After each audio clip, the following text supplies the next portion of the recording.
Hello दोस्तों, कैसे हैं आप सभी। आशा करती हूँ आप सभी बढ़िया होंगे। तो आज का व्लॉग मेरी किचन से स्टार्ट हो रहा है और मैं आज बना रही हूँ लंच में मंगोड़ी और चावल। तो यहाँ पे मंगोड़ी और चावल ना बहुत ही सिंपल रेसिपी होती है। और जैसा कि सभी लेडीज़ का जो हेडेक होता है ना, वो हेडेक क्या होता है, लंच में क्या बनाए, ब्रेकफास्ट में क्या बनाए, डिनर में क्या बनाए। तो यहाँ पे जो हमारे कुमाऊँ में मंगोड़ी और बड़ी तो कॉमन है, सब लोगों के घर में होती है। तो कभी कुछ समझ में नहीं आता तो ये बना दो। और इसका जो मसाला है ना, वो सिंपल और सब्जियों की तरह ही होगा, जैसा कि प्याज, टमाटर, अदरक, लहसुन, ये सब चीज़ें। और साथ में जो बेसिक मसाले होते हैं वो सब डल जाएंगे। तो यहाँ पे हमारा जो मसाला है ना, वो मतलब भुन रहा है, उसमें अभी बेसिक मसाले डलने बाकी है। तो यहाँ पे मसाले जैसे ही डल जाएंगे, उसके बाद जो मेन किरदार होगा वो होगा आपका आटे का। अब यहाँ पे आप आटा यूज़ करें, चावल का आटा यूज़ करें या बेसन, तीनों में से कुछ भी कर सकते हैं। क्योंकि हमें क्या करना है ना, सिर्फ हमें इसकी ग्रेवी को गाढ़ी करना है, जिससे कि और ज़्यादा दुगना जो स्वाद होगा ना, उस चीज़ से ही बढ़ेगा। तो यहाँ पे बेसिक मसाले मैंने सारे डाल दिए हैं। अब मेन जो हमारा जो आएगा वो आटे का रोल आएगा। तो मैं डालने वाली हूँ उसमें गेहूं का आटा। तो यहाँ पे अपने हिसाब से मैं गेहूं का आटा डाल दूँगी। जैसे कि कल मैंने चुड़कानी की रेसिपी जब आप सभी के साथ शेयर की थी, तो उसमें भी हमारा जो डल रहा था वो गेहूं का आटा ही डल रहा था। पहाड़ में ना मोस्टली गेहूं का आटा ही यूज़ होता है ग्रेवी को गाढ़ी करने के लिए। तो यहाँ पे देखिए हमारा मसाला बिल्कुल भुन चुका है बातों बातों में। और यहाँ पे अब मैं ग्रेवी को बढ़ा दूँगी, यानी कि पानी ऐड करूँगी और ग्रेवी अपने हिसाब से बनाऊँगी। फिर लास्ट में हम जो हमारी मंगोड़ियाँ हैं वो आ जाएगी, मंगोड़ी को भी मैं डाल दूँगी। तो यहाँ पे मैंने अपने हिसाब से ग्रेवी बढ़ा ली है और इसको हम ना कम से कम 15 मिनट के लिए पकाएंगे।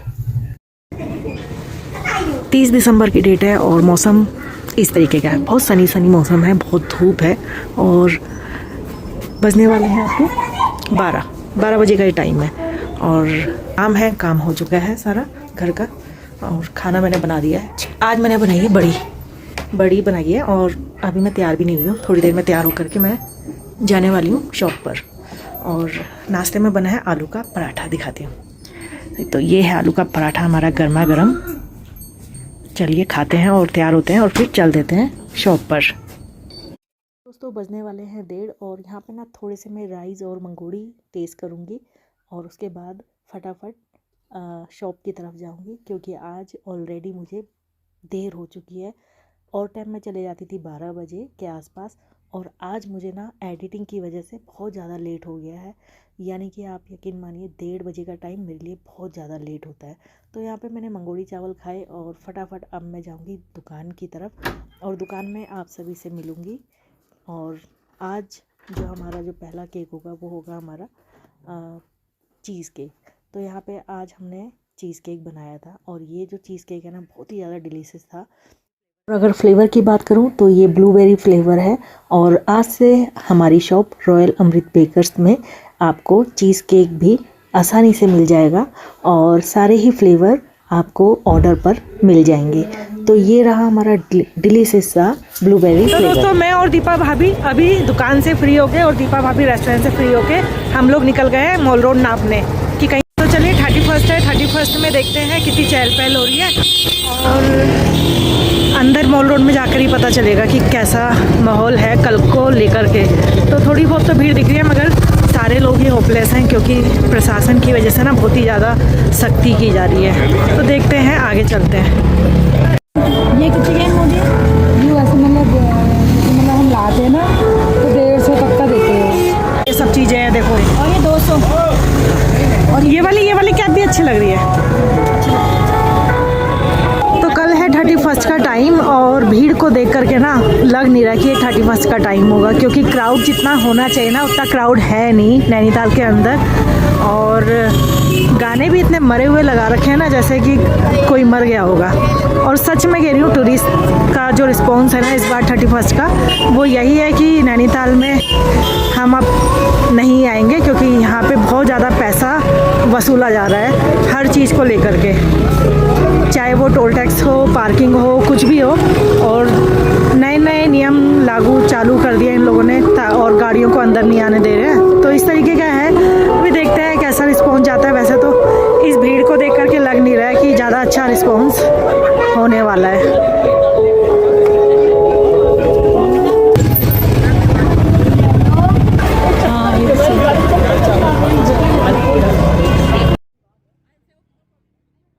पे इस तरीके की झालरें वगैरह दी हुई हैं ऊपर को और बहुत ही प्यारा लुक दिया हुआ है। मगर क्या फ़ायदा इतना प्यारा लुक देने के लिए अगर आपके पर्यटक आपकी सरोवर नगरी तक नहीं पहुंच पा रहे हैं या उनको नहीं घुसने दिया जा रहा है। हम ज़्यादा आगे तक नहीं जाएंगे और हम यहीं से रिटर्न करेंगे क्योंकि दीपा भाभी की कॉल आ गई है अर्जेंट और उनको जाना है वापस जल्दी से घर। तो यहाँ से हम कर रहे हैं वापसी, ज़्यादा दूर नहीं जाएंगे क्योंकि मैं तो एक लेक राउंड मार रही थी अपने हस्बैंड जी के साथ, अपने पति देव के साथ जा रही हूँ आजकल मैं लेक राउंड, और दीपा भाभी को छोड़ करके, क्योंकि ये बिजी हो गई हैं। इतना बिजी मत हो भाई, वेट बढ़ जाएगा। मोटी हो गई हूँ मोटी हो गई हूँ, मैं भी मोटी हो गई हूँ, मगर मैं इनसे बोलती हूँ कि आप जब जा रहे हो तो मुझे भी साथ में ले चलो, तो फिर मैं चली जाती हूँ इनके संग। एक लेक राउंड मारते हैं फटाफट। तो मैंने अभी दीपा भाभी से बोला कि आप चलो साथ में, मुझे भी एक थोड़ा सा व्लॉग बनाना है, थोड़ा सा अपडेट देना है आप सभी को, जितने भी लोग मेरी वीडियोज़ को देखते हैं। तो नैनीताल का ये अपडेट है और देखते हैं आगे आगे जा कर के क्या होता है। तो दीपा भाभी को ना मेरे से करंट लग जा रहा है, इसलिए छूना मत, करंट लग जाएगा। करंट लग रहा है, बताओ अच्छी बताओ। 440 रोड है, छूना है मना। तो यहाँ पे ये वाली रोड का उद्घाटन हो चुका है। 31 दिसंबर और 1 जनवरी यानी कि न्यू ईयर सेलिब्रेशन के लिए ये नैनीताल जगमगाता हुआ, और अगर पर्यटक यहाँ नहीं आएंगे तो क्या ही फ़ायदा। और 31 को सिर्फ एक दिन बचा है और इस तरीके का रिज़ल्ट देखने को मिला कि मॉल रोड में बिल्कुल सन्नाटा छाया पड़ा है। टूरिस्ट बहुत कम है, पहले की अपेक्षा बहुत ही कम है। अगर पर्यटक नहीं होंगे तो नैनीताल का क्या हाल होगा। तो दोस्तों घर में घुसते ही मैं आ गई हूँ अपने किचन के अंदर और डिनर की तैयारी कर रही हूँ, क्योंकि बज गए हैं 9 और 9 बजे का टाइम है। बच्चे गए हैं जिम, तीनों के तीनों। और इस समय मैं क्या बना रही हूँ दिखाती हूँ आपको। तो यहाँ पे मैंने ये जो मूंग दाल होती है ना, इसको मैंने भिगो दिया है, मतलब धो दिया है, भिगोने का तो टाइम ही नहीं है यार, बहुत लेट हो गया है। और साथ में मैं डालने वाली हूँ इसमें गडेरी और मूंग दाल का कॉम्बिनेशन। देखते हैं आज खा करके कैसा बनता है। तो यहाँ पे मैंने ना जो ये मसाला है, मसाला बनने के लिए रख दिया है। तो इसमें ना मैंने एक जो गांठ होती है ना पूरी लहसुन की, ये डाल दिया। इससे क्या है ना, फ्लेवर भी आएगा, और जब आप ये जो कली है ना, इससे कली का जो पल्प खाओगे ना आप, तो वाह भाई वाह, मज़ा आ जाएगा। ये पता है मैंने किससे सीखा था? ये मैंने सीखा था मेरे चाचा के बेटे की बहू है ना, जो यानी कि दीपू की वाइफ सीमा से मैंने सीखा था कि ये ना अगर इस तरीके से डाल दो ना लहसुन को पूरा धो करके, तो बहुत ही अच्छा टेस्ट आता है, और बाद में इसका जब पल्प खाओ ना तो बहुत मज़ा आता है। तो यहाँ पे जब तक मैं बनाती हूँ अपनी दाल, और मिलती हूँ आपसे कल वाले ब्लॉग के साथ। तो जो मैंने आज जो ब्लॉग डाला है वो है 2 दिन पहले का ब्लॉग, क्योंकि एडिटिंग करने का टाइम नहीं मिल रहा था। और जो आज का ब्लॉग मैं डालूंगी वो एग्जैक्टली आज का ही होगा, क्योंकि जो अपडेट नैनीताल के बारे में मिल रही है ना, कि जो लोग अफवाहें फैला रहे हैं, जो लोग बोल रहे हैं कि नैनीताल पैक है, नैनीताल के होटल पैक है, बहुत क्राउड है, तो घंटा भी क्राउड नहीं है, बिल्कुल भी क्राउड नहीं है। रोना आ रहा है सबको जो काम खोल करके बैठे हैं, जो ये सोच करके चल रहे हैं कि क्या कहते हैं, साल भर का हमारा जो रोजी रोटी का काम होता है वो होगा। मगर सच बताऊं ना कि लोग रिस्क लेके बैठे हैं, जिन्होंने मोटे पैमाने पे अपना जो काम करके रखा होगा कल के लिए, 31 के लिए।